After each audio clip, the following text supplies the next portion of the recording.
Subscribe करें और bell दबाएं ताकि कोई खबर रह न जाए।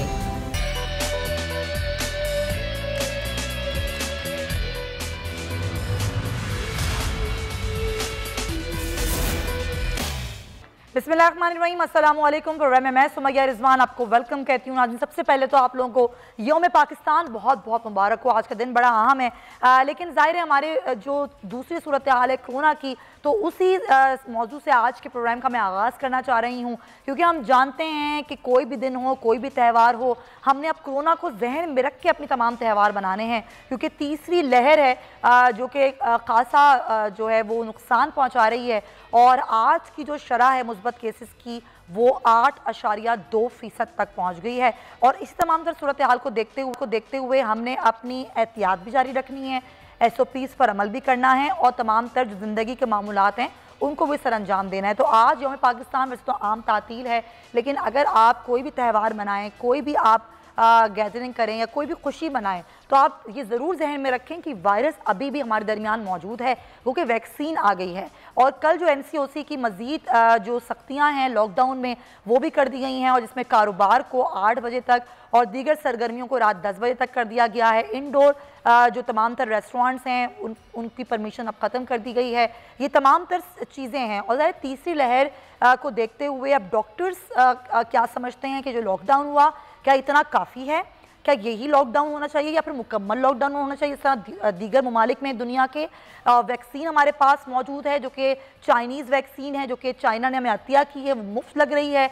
लेकिन रूसी वैक्सीन की बात की जा रही है, वो वैक्सीन जिसको दवासाज कंपनियों ने दरामद किया है, उसकी कीमत बहुत ज़्यादा रखी है, लेकिन अभी वो काबीना के पास गई हैं उनकी कीमतें रेगुलाइज होने के लिए। ये तमाम तो टॉपिक्स हैं जो आज के प्रोग्राम के इस पहले हिस्से में मैं आज डिस्कस करूँगी। मेरे मेहमान मेरे साथ मौजूद हैं। डॉक्टर अब्दुल बारी खान साहब हैं जो कि CEO हैं इंडस हॉस्पिटल, मेरे साथ मौजूद हैं। अतर सुल्तान चावला साहब भी मेरे साथ हैं, ऑल पाकिस्तान रेस्टोरेंट एसोसिएशन। बहुत शुक्रिया दोनों हजरात का। डॉक्टर साहब, मैं सबसे पहले आपसे गुफ्तगू आगाज़ करना चाहूँगी। ज़ाहिर ये तीसरी लहर है, हमने देखा 2019, 20 और अब 21 हमें लग यूँ रहा था कि वैक्सीन आ जाएगी तो सूरत हाल बेहतर हो जाएगी, लेकिन ज़ाहिर पूरी दुनिया में ऐसा नहीं है। पाकिस्तान तो बहुत बाद में आता है और हम ज़ाहिर उस तरह से हमारे पास रिसोर्सेज भी नहीं है। लेकिन अब थर्ड वेव है, लॉकडाउन को आप किस तरह देखते हैं? जो NCOC के फैसले हैं आपके ख्याल में ये सही हैं? इतना लॉकडाउन होना, स्मार्ट लॉकडाउन होना काफ़ी है, या आपके ख्याल में जब 8.2 या 8.9% हो, रेशो हो मुस्बत केसेस का, तो लॉकडाउन से ज़्यादा होना चाहिए? पहले से ज़रा बताइएगा आप इस चीज़ को किस तरह देख रहे हैं? अस्सलामुअलैकुम जी, पहले तो यौम पाकिस्तान मुबारक हो। दूसरी बात यह है कि जो लॉकडाउन की बात की है, मेरे ख्याल में ये स्मार्ट लॉकडाउन ठीक है। अच्छा। इससे ज़्यादा आप अफोर्ड नहीं कर सकते। और मेरे ख्याल में देखें, जब तक वो कोई भी लॉकडाउन, कोई भी सख्तियाँ उस वक्त तक पूरी नहीं हो सकती, जब तक हम बहैसियत एक सिटीजन के हर आदमी अपनी रिस्पॉन्सिबिलिटी को न समझे। देखिए, हम सबको समझना है। और ये वेव्स, पहली वेव, दूसरी वेव, तीसरी वेव कोई चीज़ नहीं होती। एक वायरस एग्जिस्ट करता है और इसमें सर्ज आते रहते हैं। वो से आते हैं कि हम अपनी तदाबीर को ख़त्म करते हैं। वायरस उस वक्त ख़त्म होगा जबकि नंबर्स बिल्कुल ही कम हो जाएं, जिसमें तो वो हम रिस्पॉन्सिबल हैं। हम लोग जैसे ही कम होते हैं, हम रेशियो अब जैसे पिछली दफ़ा 9.2 पे गए, 9.10 से ऊपर चले गए, फिर हम वापस आए 3 के ऊपर, 2.5 के ऊपर। हमने बड़ी खुशियां मनानी शुरू कर दी कि कम हो गया। ऐसा नहीं है। जब तक हम 1 से नीचे नहीं आएंगे और वो सूरत हाल नहीं होगी, तो ये वेव्स आती रहेंगी, एक सर्ज आते रहेंगे। हमको मुस्तकिल मिजाजी से हमको इस वायरस के साथ जीना सीखना होगा। बिल्कुल। अपनी रिस्पॉन्सिबिलिटी जो SOPs है उसके ऊपर अमल करना होगा। अच्छा, SOPs की आपने बात की, sorry to interrupt you doctor साहब, SOPs पर कोई अमल नहीं करता, आप भी जानते हैं, ये रियलिटी है। अब हुकूमतों को, इंतजामिया को क्या करना चाहिए? ये स्मार्ट लॉकडाउन करें या फिर SOPs पर अमल दरामद कराएं? ज़्यादा बेहतर ऑप्शन क्या है? देखें, लॉकडाउन जो भी लॉकडाउन भी कराना, दोनों साथ होनी चाहिए। लेकिन बात यह है कि आगाही देना है। दूसरा ये है कि बड़ी इंपॉर्टेंट बात है कि आप फैसले तो कर लेंगे, फैसले कर लेंगे, उसको इम्प्लीमेंट हो रहा है या नहीं हो रहा है, अक्रॉस द बोर्ड होना चाहिए। देखिए ना, बहुत सारी चीज़ों पे डेविएशन हो रही होती है। कुछ शादी हॉल्स में आप चले जाएं तो 11-12 बजे तक फंक्शन चल रहे हैं। क्यों चल रहे हैं? हर शादी और एक है, चाहे किसी बड़े किसी पहुंच वाला आदमी है कि वो तमाम चीज़ों से मुबर्रा है, ऐसा कोई भी मुबर्रा नहीं होना चाहिए। चाहे तो इसलिए इसकी इम्प्लीमेंटेशन, उसकी एग्जीक्यूशन के ऊपर ज़रा जोर देना चाहिए। और ये ऐसा नहीं है कि जी कल अनाउंस हुआ है तो 3 दिन हम बड़ा ज़बरदस्त तरीके से उसके ऊपर अमल कराएंगे, फिर उसके बाद हम कंप्लेसेंसी हो जाएगी, आराम से बैठ जाएंगे। It has to be across the board. जब तक कि हम अपनी वैक्सीनेशन को हम 50% से ज्यादा लोगों को वैक्सीनेट नहीं कर देंगे, हमारी बहुत बड़ी आबादी है। तो डॉक्टर साहब अभी क्या सिचुएशन है वैक्सीन की? हमें जो अतिया की चाइना ने वैक्सीन वो भी लग रही है, अब जाहिर है जो रूसी वैक्सीन की मैंने बात की वो भी आ गई, लेकिन जाहिर है उसकी कीमत बहुत ज़्यादा है। अब ये एक है मुफ्त वैक्सीन, इबहाम, तहफ़्फ़ुज़ात, एक मिसकॉन्सेप्शन, सारी चीज़ें, बहुत सारे लोग हैं जो कि वैक्सीन लगवाना ही नहीं चाहते। एक डॉक्टर होने के नाते आप ज़रा क्या किस तरह कन्विंस करेंगे कि कौन सी वैक्सीन ज़्यादा बेहतर है, ये रूसी वैक्सीन या फिर जो चाइनीज़ वैक्सीन या फिर कोई बरतानवी वैक्सीन, कौन सी वैक्सीन लगवाएं और ये वैक्सीन की कीमत होनी चाहिए या नहीं होनी चाहिए? देखिए, वैक्सीन जो तमाम वैक्सीन जो है ना इफेक्टिव है, इसलिए जो आपके हाथ में आ रही है उसको लगवा लें। अगर चाइनीज़ है आज मिल रही है उसके ऊपर लगा लें, खुदारा मना ना करें। देखिए ना, वैक्सीन जो है ना आपको प्रोटेक्शन देती है, और ये बात ये है कि हर वैक्सीन, कोई जो है ना 85% इफेक्टिव है, कोई 87% इफेक्टिव है, कोई 90% इफेक्टिव है। लेकिन एक बात सब में है कि तमाम वैक्सीन सेफ है। दूसरी बात यह है कि तमाम जो है ना आपको सीरियस, अगर खुदा, क्योंकि कुछ परसेंटेज लोगों में कोविड होगा उसके बावजूद भी, तो वो जो है ना, वो लोग जो है ना उनको अगर खुदा ना खास्ता हुआ भी तो वो बड़ा माइल्ड किस्म का होगा।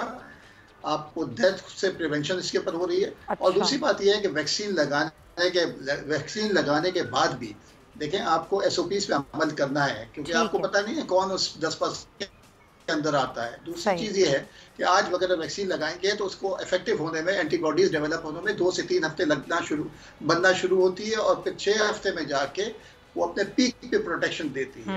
तो ये सारी चीज़ों के साथ आपको जीना होगा।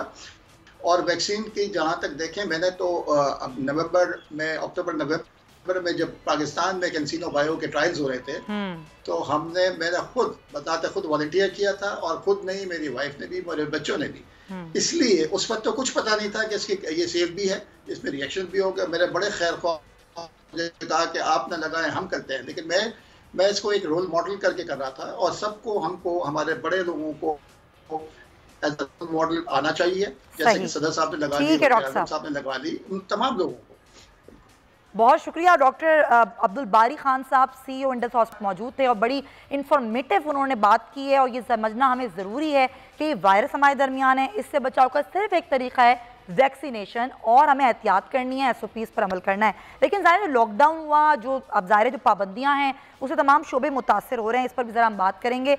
राना रईस साहब भी मुझे ज्वाइन कर चुके हैं, प्रेसिडेंट हैं ऑल कराची मैरिज हॉल के। लेकिन उससे पहले अतर चावला साहब से बात करेंगे। अतर साहब, ज़ाहिर रेस्टोरेंट्स के लिए एक SOPs हैं, और अब जब से ये कोविड की सिचुएशन ख़राब होना शुरू हुई दोबारा से, तो डाइन इन पर पाबंदी इस तरह हुई कि अब आप अंदर खाना नहीं खा सकते, आप बाहर खाना खा सकते हैं, आउटडोर खाना खा सकते हैं, उसमें भी लिमिटेशन है। और अब तो रात 10 बजे तक बड़ी मुश्किलों से ये मामला हुआ है कि रात 10 बजे तक ठीक है डाइन इन करें और वो आउटडोर में करें। आप लोगों को क्या मुश्किलात आई, हुकूमत से आपकी क्या बातचीत हुई, SOPs पर अमल कराते हुए अपने बिजनेस को आप कैसे रन कर रहे हैं? जी, देखिए, 1 साल गुजर गया, अल्हम्दुलिल्लाह हुकूमत ने 1 मिनट भी हमसे कोई बात नहीं की आज तक भी।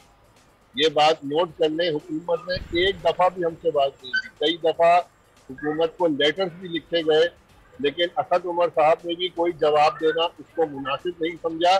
शायद उनको सब पता है कि किस तरह उन्होंने बिजनेस को मैनेज करना है। दूसरी बात ये समझ लीजिए कि जो लॉकडाउन में बंद है वो सिर्फ और सिर्फ चंद चीजें हैं जो बंद की हुई है शुरू से लेके आज तक। रेस्टोरेंट में उनको शायद कोई खास मोहब्बत है, वो हमेशा रेस्टोरेंट बंद कर देते हैं, जबकि पिछले 3.5 महीने से जबकि इंडोर डाइनिंग बंद है, तो ये देख लिया गया कि इंडोर डाइनिंग ना बंद होने से कोई फायदा हुआ, बल्कि जो है वो रेट बढ़ते गए। इसका मतलब ये साबित है कि इंडोर डाइनिंग से या रेस्टोरेंट से कोई फर्क नहीं पड़ रहा। आप ये कह रहे हैं कि ना ही हुकूमत ने आपसे कोई राब्ता किया, ना ही आपके किसी खतूत का जवाब दिया, ना ही किसी किस्म की कोई दादरसी की जा रही है। वापस आते हैं अपने प्रोग्राम पर और हम बात करें कोरोना वायरस की बढ़ती हुई तबाहकारियों की और उस पर NCOC के फैसलों की। जिन शोबों को रेगुलाइज और बंद करने के वाले से बात की जा रही है, राना रईस साहब भी हमारे साथ मौजूद हैं, ज़ाहिर प्रेसिडेंट हैं और कराची मैरिज हॉल के, उनसे ही बात करते हैं। राना रईस साहब, बहुत शुक्रिया आपकी ये वक्त का। अब ज़ाहिर आपको क्या कहा गया है, क्या नई हिदायत जारी की गई हैं NCOC की हिदायत के पेश नज़र? क्या टाइमिंग्स कम की जा रही हैं या क्या हिदायत जारी हुई हैं मैरिज हॉल्स को? देखिए, जो 15 नवंबर को नोटिफिकेशन निकला था, सेम वही नोटिफिकेशन, वही SOPs है। देखिए, एक चीज को समझना पड़ेगा। अभी थोड़ी देर पहले डॉक्टर वारिस साहब ने कहा वैक्सीन आ गई, वैक्सीन लगवा ली, उसके बाद इसका मतलब ये नहीं है कि जी सोशल डिस्टेंस को जो है वो अचीव करना हम खत्म कर देंगे, मास्क और सैनिटाइजर का इस्तेमाल खत्म कर देंगे। देखिए, ये सारी चीजें रहेंगी। तो अगर ऐसी सिचुएशन के अंदर जब ये सारी चीजें वैक्सीनेशन लगवाने के बाद भी रहेंगी, 6 माह ऑलरेडी हमारा काम बंद हुआ था, आप ये लॉकडाउन हुए थे, गवर्नमेंट ने पैकेज अनाउंस नहीं किए थे, हमने अपनी मदर प्रोजेक्ट को भी समझा था। तो अगर वैक्सीन लगने के बाद भी सोशल डिस्टेंस हमने अचीव करना है, SOPs को फॉलो करवाना है, तो इसका मतलब ये थोड़ी है कि हम जिंदगी भर के लिए अपने बिजनेस को बंद कर दें। हमसे जुड़ी 50 इंडस्ट्रीज हैं, वो भी अपने तमाम कारोबार को बंद कर दें, और जो डेली वेजर हैं वो भी घर बैठ जाए, भूखे मर जाए। SOPs हमारी हेल्थ के लिए है, ना कि इसलिए कि हम लोग। तो नई टाइमिंग्स क्या जारी की गई है राना रईस साहब? नई टाइमिंग्स क्या है आपके लिए? देखिए, सेम वही टाइमिंग है जो पहले थी। देखिए, कराची पूरे पाकिस्तान में, मैं आपको थोड़ा बता दूं कि कराची की जो टाइमिंग लॉकडाउन से पहले जो थी, कोविड से पहले थी, वो 12 बजे की थी, अलावा पूरे मुल्क के वहाँ 10 बजे थी, पंजाब में और दूसरे सूबों के अंदर। तो लॉकडाउन के बाद नॉर्मली इन्होंने 10 बजे किया था, आज भी 10 बजे तक की टाइमिंग है। 300 गैस की हम तकरीब कर सकते हैं, 300 गैस की तकरीब कर सकते हैं। इसका मतलब ये नहीं है कि अगर कोई मैरिज हॉल छोटा है, उसका साइज छोटा है, कम है, तो हम उसमें डिस्टेंस अचीव नहीं करा सकते, तो उधर भी 300 गैस कर दें, ऐसा नहीं है। डिस्टेंस अचीव करवाना है, उसके अंदर उन्होंने पूरा। और मैंने विटनेस किया है, बिल्कुल आप सही कह रहे हैं साहब, टाइम की कुछ कमी है कि मैंने ये खुद देखा है कि मैरिज हॉल्स वाले बिल्कुल करा रहे हैं, तमाम SOPs पर अमल करा रहे हैं, लेकिन एक बात है वो ये है कि बाजारों में SOPs पर उस तरह अमल नहीं हो रहा, रश भी बहुत है। अतीक मीर साहब मेरे साथ और कराची ताजिर इत्तेहाद से। अतीक मीर साहब, बहुत शुक्रिया आपके वक्त का। बाजारों की टाइमिंग को कम किया गया है, रात 8 बजे तक टाइमिंग रखी गई है। आपके ख्याल में क्या इससे कोरोना की सूरत हाल बेहतर हो जाएगी? नहीं, इससे तो बेहतर नहीं होगी, चाहे इसे 6 बजे भी करते हैं। असल बात यह है कि हुकूमत को खुसूसन वो इलाके जहाँ बहुत ज्यादा रश है, जहाँ सोशल डिस्टेंसिंग की खतई तौर पर पाबंदी नहीं हो रही, उन लोगों को पाबंद करना चाहिए। या बाजारों में भी मैं इस बात को बिल्कुल एग्री करता हूं कि अगर हुकूमत की टीमें कहीं सोशल डिस्टेंसिंग की पाबंदी नहीं है, कहीं SOPs में अमल नहीं है, तो उन दुकानों को जितना सील कर किया भी जा रहा है। बहुत सारे होटल सील किए, बहुत सारी दुकानों पर भी मजिस्ट्रेट्स आए हैं। तो हम इस बात को वेलकम करते हैं कि जहाँ कहीं दोनों की गफलत है उन्हें सजा देनी चाहिए। लेकिन हो ये रहा है कि हम देखते हैं पुलिस है या मजिस्ट्रेट्स हैं, उनकी पूरी कोशिश की है कहीं वायलेशन हो तो उनसे रिश्वत बटोरी जाए, उनका जुर्माना किया जाए। ये सारा एक इंडस्ट्री कायम हो गई है रिश्वत की और नाजायज पैसे बटोरने की। तो हम जुर्म के लिए तो कहते हैं कि इस पर पुलिस को निगाह रखे, लेकिन पुलिस मजिस्ट्रेट्स पर कौन निगाह रखे? तो हम निशानदेही करते हैं, आला अफसरान को कहते हैं, लेकिन मैं समझता हूँ ये लोग बेबस हैं। यही सबब है कि लोग पैसे देते हैं और फिर SOP। ठीक है, बिल्कुल सही। अतीक मीर साहब, मैं चाहूंगी मैं आपकी बात को बड़ी इंपॉर्टेंट आप बात करें, क्योंकि मुझे ब्रेक का कहा जा रहा है। ब्रेक लेते हैं, वापस आते हैं। इन शोबों के जो लोग हैं, सरबराह हैं, वो क्या कह रहे हैं, आखिर क्या मामलात हो सकते हैं मजीद पाबंदियों से, इस ब्रेक के बाद।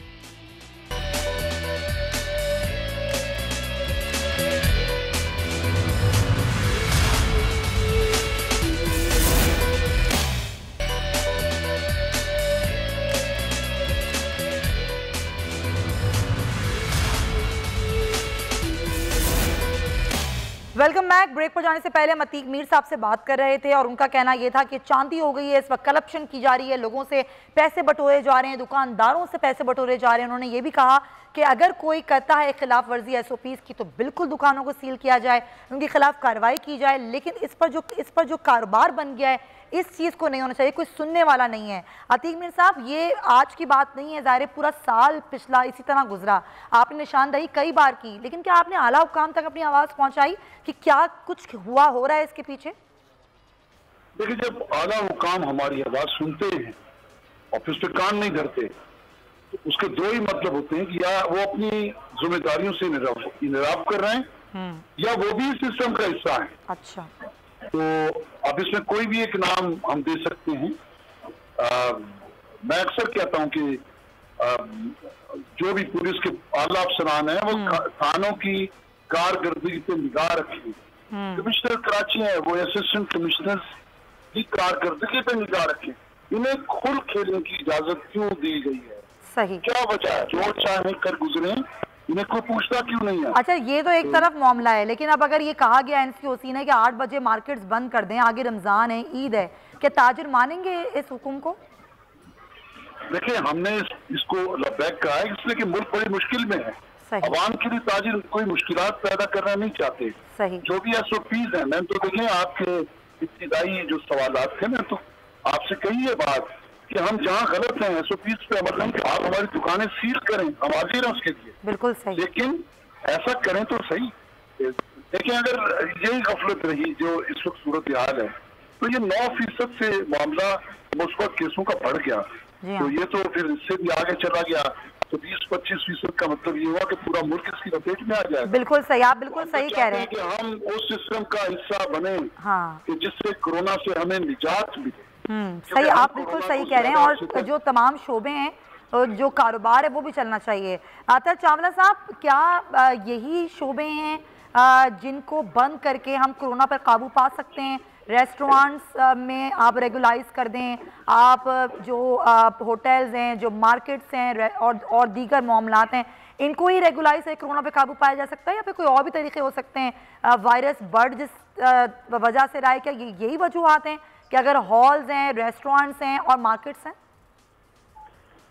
देखिए, ये बात समझने की है कि ये इंतहाई जाती की जा रही है पिछले 1 साल से। मेरा ख्याल ये है कि गवर्नमेंट, अब तो ये बहुत, मेरा ख्याल क्या है, ये तो क्लियर है कि गवर्नमेंट ने ना कभी हमें इंडस्ट्री समझा रेस्टोरेंट को और ना शायद समझेगी।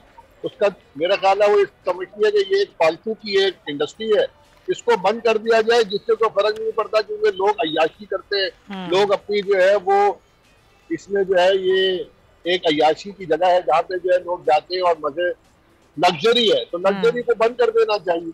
ये एक दफा इनको डिसाइड कर लेना चाहिए। ये कहेंगे आइंदा पाकिस्तान में रेस्टोरेंट बंद भी हो जाए तो अच्छा है, क्योंकि ये तो लग्जरी है, लग्जरी को बंद कर दें।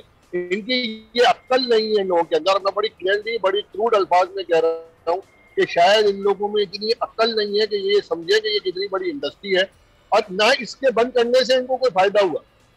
आज तक कोई फायदा नहीं हुआ। आइंदा क्या होगा ये मुझे समझ नहीं आती। बंद क्या है आप जरा देखें, बंद है क्या? सिनेमा पहले भी बंद थे, आज भी बंद है। अम्यूजमेंट पार्क को आपने बंद कर दिया, रेस्टोरेंट को आपने जो है वो कहा इंडोर डाइनिंग बंद है।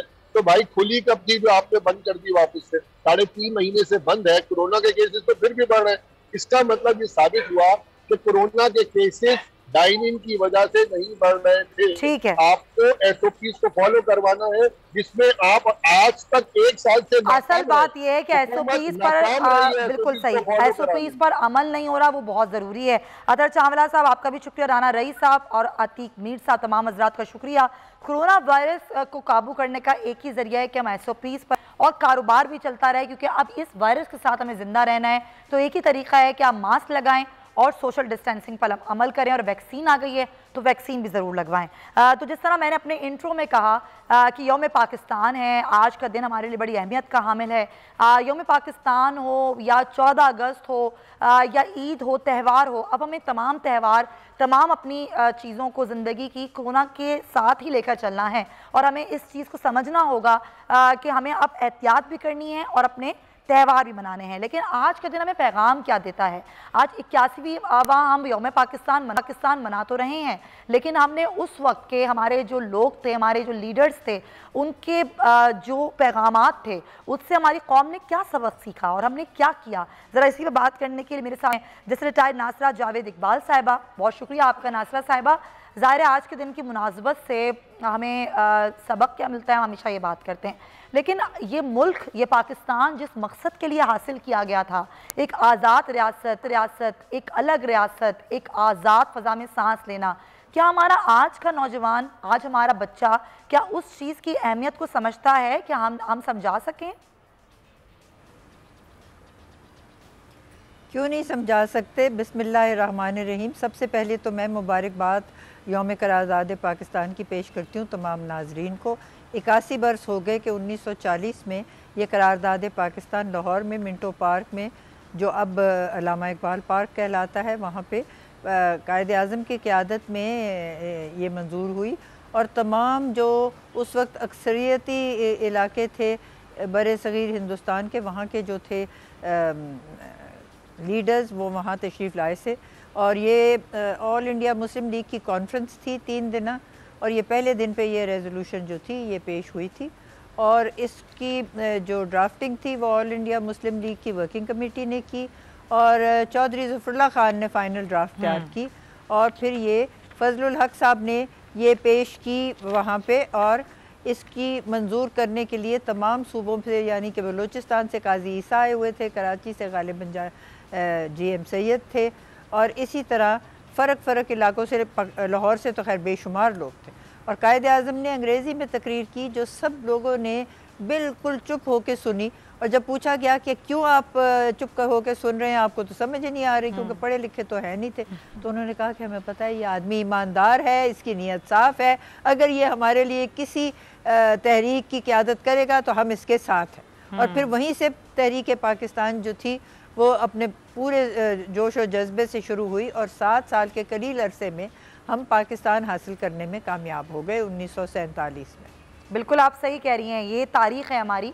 लेकिन हमने सीखा क्या नासर साहिबा कि हमारे पास अब लीडर्स नहीं हैं, सियासतदान हैं। उस वक्त लीडर होते थे जो अपनी कौम को लेकर चलते थे, एक जज्बा होता था, कौम भी मुत्तहिद होती थी, उनका एक ही ख्वाब, एक ही आवाज़ होती थी। क्या हमारे पास कमी किस चीज़ की है? और लीडर की कमी है, एक अच्छे कौम की कमी है, किस चीज़ की कमी आप समझती हैं आज मुल्क में? कौम में हमारी तो बहुत जोश और जज्बा है और उनको मालूम है कि एक आज़ाद रियासत में शहरी के तौर पे ज़िंदगी बसर करना वो ग़ुलामी से बहुत बेहतर है। और इसी बात के एहसास हमें सबसे पहले तो सर सैयद अहमद ख़ान ने अलीगढ़ मुस्लिम यूनिवर्सिटी शुरू की थी जो 1875 में मुसलमानों को कहा था आप जदीद अलूम जो हैं वो नहीं सीखेंगे तो आप पीछे रह जाएंगे, क्योंकि हिंदुओं से तो हमारा इस्तेहसाल था। और उसी को जान छुड़ाने के लिए सर सैयद अहमद ख़ान के प्रोग्राम के बाद ये फिर 1930 में अल्लामा इकबाल ने पेश किया जो था तसव्वुर पाकिस्तान का इलाहाबाद में, और फिर कायद आज़म ने यह तहरीक चलाई और जिसमें बहुत से नौजवान थे। और आज भी मैं देखती हूँ नौजवानों में वही जोश वल्वला है और क़यादत का अगर फुकदान है तो इन्हीं नौजवानों में से क़यादत निकलेगी। बिल्कुल, क़यादत कोई मरीख से तो नहीं आती। बिल्कुल सही। और इकबाल ने तो कहा है जवानों को पीरों का उस्ताद कर, खिरद को गुलामी से आज़ाद कर। मैं तो आजकल गवर्नमेंट कॉलेज यूनिवर्सिटी में बतौर तालिब इल्म जाती हूँ और मैं देखती हूँ कितना जोश है, कितना वलवला है, कितनी मेहनत करते हैं नौजवान और वो चाहते हैं कि मुल्क और कौम के लिए कुछ करें, उनको मौका होना चाहिए। तो मैं सबसे पहली बात तो ये करूँगी कि देखें हमारे जो आइन है उसमें 3 हैं सतून रियासत के, मुकन्नना, इंतज़ामिया और अदलिया, और चौथा सतून आप है। बिल्कुल, यानी कि जो इलेक्ट्रॉनिक मीडिया है। बिल्कुल, और ये जो है इलेक्ट्रॉनिक मीडिया ये हर घर में दाखिल हो सकते हैं, इसलिए कि हर घर में अगर बिजली नहीं है, टीवी नहीं है, कोई और सहूलत नहीं है, तो ये हमने डेटा से देख लिया जो आदाद व शुमार है कि हर घर में फ़ोन है। और फ़ोन और हमने अपने घर में, हर घर में अच्छी तालीम, अच्छा मैसेज ज़रूर पहुंचाना है। ये आपकी बात बहुत अच्छी है, लेकिन मेरे पास वक्त की कमी है। मैं चाहूँगी नासर साहिबा हमारे साथ आप मौजूद रहिए, क्योंकि एक और टॉपिक है जिस पर मुझे आपसे बात करनी है और मैं इंतहाई आज इस स्टोरी पे बात करते हुए मैं चाहती तो नहीं थी कि आज के दिन ऐसी कोई ख़बर मैं आपके साथ शेयर करूं लेकिन मैं क्या करूं, मैं मजबूर हूं कि एक ऐसी ही खबर मेरे पास आई और मैं उसको नज़रअंदाज नहीं कर सकती, क्योंकि मामला है एक ज़ैनब का, एक मासूम बच्ची का, एक और ज़ैनब जो कि दरिंदगी की भीड़ चढ़ गई, और वो ज़ैनब है पिंडी की। उस 9 साला बच्ची को ज़्यादती की गई और कत्ल कर दिया गया। ये बताते हुए, ये खबर देते हुए मेरे रोंगटे खड़े हो रहे हैं, और बहुत अफसोस के साथ मैं आपको ये खबर दे रही हूँ कि ये बच्ची जिसके साथ ज़्यादती साबित हो चुकी है, मुलजिम को पकड़ तो लिया गया लेकिन अभी तक FIR दर्ज नहीं हुई है। इसके जो वर्सा हैं उन्होंने एहतजाज भी किया और थाना सिविल लाइंस के बाहर वो पहुँची भी। बाद में उनके मुज़ाकरात हो गए और उन्होंने अपना धरना और अपना एहतजाज ख़त्म भी कर दिया। लेकिन ये मामला है क्या? हमारे नुमाइंदे हैं वसीम चौधरी, पहले ज़रा उनसे डिटेल लेते हैं, फिर नासिर साहिबा से इस टॉपिक पर बात करेंगे। वसीम, ये कब का मामला है और ये बच्ची के साथ कब ये घिनौना अमल हुआ और मुलजिम कब पकड़ा गया? जी, ये गुज़िश्ता शाम का वाक़या है। गुज़िश्ता शाम को जब बच्ची जो है वो पढ़ के अपने घर वापस लौटी तो घर वालों से चंद जो है रुपए लेने के बाद वो दुकान पर अपनी जो है वो चीज लेने के लिए निकली। लेकिन उसे क्या मालूम था कि उसके सामने वाला जो पड़ोसी है बाबर मसीह, वो उसके साथ इस हद तक दरिंदा सिफत जो शख्स है वो इस हद तक भी उसके साथ जा सकता है। बात यहाँ पर खत्म नहीं हुई, बल्कि जो है वो दरिंदा सिर्फ जो है वो को तलाश करने में भी मशहूर रहा और 2 घंटे तक वो बच्ची को तलाश करते रहे। बिल आखिर जो है वो बच्चों ने उस मासूम कली की जो जूते थे वो इसके घर से देख लिए, बाबर मसीह के घर। तो उन बच्चों ने फिर वालिदैन को बताया कि ये जूते जो है ये इसी के घर में और ये हमारे साथ ज़ैनब को ढूंढ रहा है, ये सबको चकमा देने की कोशिश कर रहा है। जिस पर अहले इलाका जो है इसके घर जबरदस्ती दाखिल हुए और इसकी चारपाई के नीचे से ज़ैनब की जो है वो डेड बॉडी रिकवर की गई। फौरी तौर पर पुलिस को इत्तला की गई। पुलिस मौके पर अमन और अमान को बेहतर बनाने के लिए और किसी नाखुशगवार वाक़े से बचने के लिए फौरी तौर पर जो बाबर मसीह है उसके 3 बच्चों और उसकी जोजा को अपनी तहवील में ले लिया।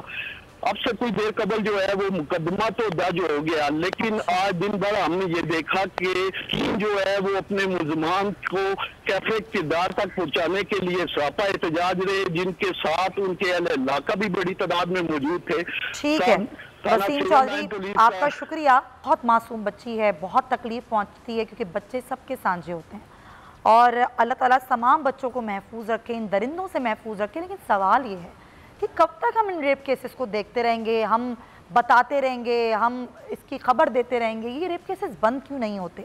ज़ैनब एक्ट बिल आया लेकिन वो नाफिजुल अमल नहीं हुआ। ज़्यादती के केसेस के हवाले से हुकूमत कानून साजी भी कर रही है, लेकिन उसके बावजूद ये केसेस किसी तरीके से रुकने का नाम नहीं ले रहे।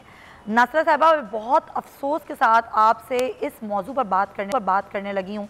मेरे पास अल्फाज नहीं हैं क्योंकि बच्चों के साथ इतना घिनौना अमल करने वाले इंसान तो नहीं होते और मुझे समझ नहीं आता कि अब ये केसेस इतने ज़्यादा बढ़ क्यों गए हैं। आपको क्या लगता है इन केसेस के बढ़ने की वजह क्या है? हाँ जी, आप मुझे इजाज़त दें तो मैं सबसे पहले तो ये कहूँ कि ये जो दरिंदा सिर्फ लोग हैं ये कहाँ से ये सीखते हैं बात? ये ज़राए अबलाग और ये जो है टेलीविज़न, इसी से ये देखते हैं कि ये और लोग कर सकते हैं तो हम क्यों नहीं कर सकते। तो मैं आपको सिर्फ ये एक हकीर सा मशवरा दूंगी कि जिस वक्त कोई ऐसा वाक़या होता है उसको कम से कम आप उसकी पब्लिसिटी करें और तस्वीरें तो जैसे आपने अभी कहा ये तो फॉरबिडन है, ना दिखाएं। पुलिस में फ़ौरन रिपोर्ट जाए, पुलिस में आप इसकी पैरवी करें, लेकिन टीवी पे बिल्कुल इसका जो है बिल्कुल मुख्तसर सा जो भी है बताएं। लेकिन जब किसी को सज़ा हो जाए उस सज़ा का हशर नशर करे और जिस वक्त उस सज़ा का इतलाक होता है उसका भी करे। जैसे कल सज़ा मिली है ना उन 2 लोगों को जो मोटरवे में जिनको हुआ उनको सज़ाए मौत हुई है, उसमें अपील अगर है या कोई और है गुंजाइश उसको आप फॉलो करें। इन चीज़ों की तशहीर करें ताकि लोगों को इससे सबक हो कि लेकिन बार बार आप मैडम के वाक़यात दिखाएंगे वो ज़्यादा होंगे। आप बिल्कुल सही कह रही हैं, आपकी बात सर आंखों पर। आप हमारी उस्ताद हैं, आप हमारी मोहतरम हैं, लेकिन आप मुझे बताएं कि अगर ये बातें रजिस्टर्ड ही नहीं होंगी, पता ही नहीं चलेगा, तो फिर ये बात कैसे सज़ा होगी? आपको पता है कि जब तक मीडिया पर कोई चीज़ नहीं आती तो हमारी पुलिस भी गिरफ्तार नहीं करती, हमारी पुलिस मुकदमा दर्ज नहीं करती। ये अलमिया है हमारे मुल्क का, क्या करें फिर? मैं आपको ये सिर्फ अर्ज़ करने की कोशिश कर रही हूँ कि मुख्तसर तरीन जिक्र ज़रूर करें, लेकिन मुख्तसर अल्फाज में। इसको सेंसेशनलाइज करके बढ़ा चढ़ा के दिखाने से यहाँ कॉपी कैट अकरेंसेस होती हैं और लोगों को सूझती है, यही बात करते हैं, और फिर उसका नतीजा ये होता है कि अब तो ज़ैनब के बिल में तो उन्होंने कहा है कि अगर पुलिस वाले उसकी नहीं करेंगे इन्वेस्टिगेशन तफ्तीश तो वो भी सज़ा के काबिल होंगे। तो ये तो हमारे यहाँ कानून हो गया और कानून सज़ा भी देता है, लेकिन सज़ा की बातों को बिल्कुल मुख्तसर रखते हैं। अब जैसे कल मोटरवे केस में सज़ा हुई है, इस सज़ा को भुगतने के लिए आप आखिर तक इसको परस्यू करें। लेकिन आप जरा आखिर में अपना बजाय इस पर दीजिएगा कि आप भी जानती हैं कि कई ज़ेरे इल्तिवा केसेस हैं जो अदालतों में हैं और अभी तक उन पर सज़ा नहीं हुई। रेप केसेस की मैं बात कर रही हूँ, क्या ये एक वजह हो सकती है कि जो ऐसे दरिंदे हैं वो बहुत आज़ाद हैं, वो बहुत मुतमईन हैं कि कुछ भी नहीं होना इस मुल्क में, तो जो दिल चाहे करते रहो? नहीं, ये तो यकीनन इसका हमने सदेबाब करना है और इसके लिए ये ज़रूरी है। देखिए, हमारे कवानीन ज़्यादातर 1860 के बाद बने हुए हैं, जो फौजदारी है और जो दीवानी भी हैं, इसमें तरामीम लाने की ज़रूरत है और ये काम हमारी मुकन्नना का है और ये तफ्तीश में भी जल्द होना। और अब इसमें ज़ैनब लॉ में तो है कि जल्द से जल्द तफ्तीश होगी और जो देर होगी उसकी रिपोर्ट होगी। ये तमाम बातें जो हैं इसकी वजह से ये मामला जो है जल्दी हो सकता है, लेकिन पुलिस में हमें रिफॉर्म्स चाहिए कि पुलिस की मिली भगत जब तक ना हो तो ये इल्तवा में मामले बिल्कुल आप सही कह रही हैं कि ये हमें रिफॉर्म्स की पुलिस के शोबे में भी जरूरत है, कोई पेश हाँ और हमें अपनी बात यह है कि एडजर्नमेंट ले लेते हैं जो क्रिमिनल के तौर पे होते हैं ताकि केस आगे चला जाए। अब हमने ये पिछले चीफ जस्टिस साहब ने पाकिस्तान के कहा था कि हम किसी इस तरह के मामले में इल्तवा नहीं देंगे, हम ऑनलाइन केसेस को सुनेंगे। कोई वकील ये नहीं कह सकता कि मैं दूसरी अदालत में या दूसरे शहर में पेश हूँ, या तो फौरी तौर पे वो ऑनलाइन आके अपना केस करे या अपने चेम्बर से किसी और को भेजे योग करे, क्योंकि पाकिस्तान बार काउंसिल और लीगल प्रैक्टिशनर्स एक्ट में ये है कि अगर कोई वकील किसी केस में पेश नहीं हो सकता तो अपने ही चेंबर से किसी और को उसने तैयार किया हो जो पेश हो सके। ठीक है, बहुत शुक्रिया आपका जैसे रिटायर्ड वैद इकबाल साहबा, आपके जो आपका मशवरा है और जो आपका एक मौक़िफ़ है इस पर वो बिल्कुल आपका ठीक है, लेकिन हम दुआ करते हैं और अपनी हुकूमत से अपील करते हैं कि जल्द से जल्द, अपनी अदलिया से भी हाथ जोड़ के अपील करते हैं कि जल्द से जल्द ऐसे जो लोग हैं उनको कैफ़रे किरदार तक पहुँचाएँ ताकि आने वाले के लिए वो इबरत का निशान बन सकें। एक और ख़बर है जो कि है लाड़काना से, जो कि पीपल्स पार्टी का गढ़ है। यहाँ का चांद का शेख जैद चिल्ड्रन अस्पताल तबाहाली का शिकार है।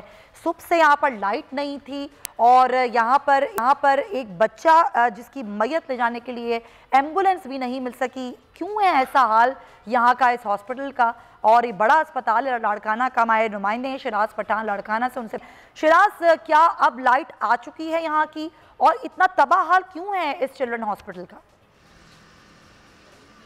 जी सुमैया, बिल्कुल लाड़काना जो है वो सिंध का चौथा बड़ा शहर है और यहाँ पर जो है सहूलियात का अस्पतालों में जो फुकदान है वो शिद्दत इख्तियार कर गया है। इस वक्त भी मैं चांद का चिल्ड्रन हॉस्पिटल में मौजूद हूँ। वहाँ पे लाइट नहीं है और जनरेटर जो है वो 5-6 घंटे बाद जो है वो चलाया जा चुका है। यहाँ पे मैं आपको बताऊँ कि बुनियादी तौर पर जो ICU होता है नौज़ायदा बच्चों का और बड़ों का ICU, वो यहाँ तक मौजूद नहीं है। और वेंटिलेटर्स आज से 2 साल पहले जो है 6 तकरीबन वेंटिलेटर सिंध के मुख्तलिफ अजला से जमा करके यहाँ पर जो है उसका इफ्तिताह वज़ीर सेहत ने किया, लेकिन हैरत अंगेज तौर पर जो अफसोसनाक अमर भी है कि वो एक दिन भी वेंटिलेटर नहीं चले।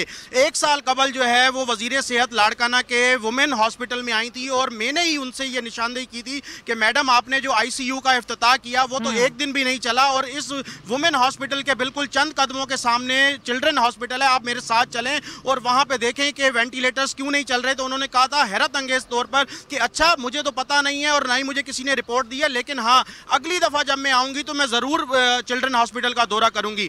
यहाँ पर मैं आपको बताऊं कि ऑक्सीजन की इतनी ज़्यादा कमी होती है कि मुबैना तौर पर कई बच्चे जो है वो फौत भी हो चुके हैं, लेकिन ऑक्सीजन गैस की मद में मुबैना तौर पर करोड़ों रुपए की करप्शन इस तरह की जा रही है कि गंबट जो गिम्स हॉस्पिटल है वहाँ के जो डीन है उन्होंने तकरीबन 1.5 करोड़ रुपए की लागत से जो है वो अपना प्लांट लगवा लिया है जिससे उनको ऑक्सीजन की कमी नहीं होती, लेकिन लाड़काना के हॉस्पिटल में सालाना 8 करोड़ रुपए की जो है वो गैस खरीदी जाती है और उसका ठेका जो है नवाब शाह के एक खास तौर पर जो है वो ठेकेदार को दिया जाता है। लाड़काना के चिल्ड्रन हॉस्पिटल का मैं आपको बताऊं कि हेल्थ केयर कमीशन ने माजी में देखा कि उनकी नाअहली के बायस 1600 बच्चे जो हैं वो HIV एड्स का लाड़काना की तहसील में जो है शिकार हुए, लेकिन लाड़काना को कोई पुरसाने हाल नहीं है। यहाँ पर जो है वो मेडिकल सुपरिटेंडेंट जो इरशाद काज़मी साहब है, मैंने उनसे रिक्वेस्ट की कि सर प्रोग्राम में आपको हम लेना चाह रहे हैं, आपसे बात करना चाहते हैं, तो उन्होंने कहा मुझे मैसेज कर दें। हमने मैसेज किया, उसके बाद उन्होंने कोई रिपोर्ट जो है वो हमें कोई रिस्पांस नहीं दिया। ये हाल है, ये पीपल्स पार्टी का गढ़ है। शिराज पठान शुक्रिया आपका। ये पार्टी का गढ़ है लाड़काना और उसका एक बड़ा हॉस्पिटल है शेख ज़ायदा हॉस्पिटल, बच्चों का अस्पताल। ना बिजली है, ना पानी है, ना यहाँ पर कोई और सहूलत है, ना ICU है, ना यहाँ पर ऑक्सीजन है। कई बच्चे हैं जो कि HIV का यहाँ पर शिकार हो चुके हैं। हम सिंध हुकूमत से अपील करते हैं कि ज़रूर यहाँ का सद्देबाब करें। इतने करोड़ों के फंड्स आखिर जा कहाँ रहे हैं? ज़ाहिर है ये एक बहुत बड़ा अहम मौजू था, इस पर निशानदही करना ज़रूरी थी। इंशाल्लाह आपसे कल मुलाकात होगी। अपना ख्याल रखिएगा। अल्लाह हाफ़िज़।